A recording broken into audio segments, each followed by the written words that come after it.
On Divergence, you can trade SHIELD tokens that represent binary puts. What are binary puts? Here's a quick explainer. First of all, let's see what happens when you buy a conventional put. You pay a premium for the right to receive price downside below your strike price. At expiration, you get paid the difference between the settlement price and the strike price of your put. When you sell or short a conventional put, you are obliged to buy the underlying asset at the strike price during settlement. In theory, you risk losing the value of the underlying when its price goes to zero.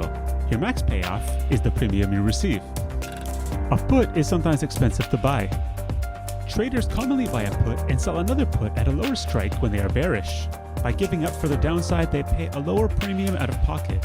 This bearish spread reaches its max value when the underlying price drops to this lower strike. Now, let's see what the payoff looks like when the two strikes of this put spread become so close as if they merge into one. We have a payoff structure of a binary put. A binary put can be mathematically treated as a special put spread. When buying a binary put, you give up gains below strike price for a fixed payout.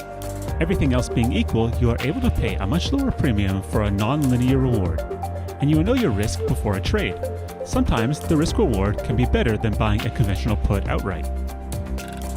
Anyways, we hope to see you soon trading on Divergence, and if you have any questions, head over to the Telegram or Discord and we are happy to help.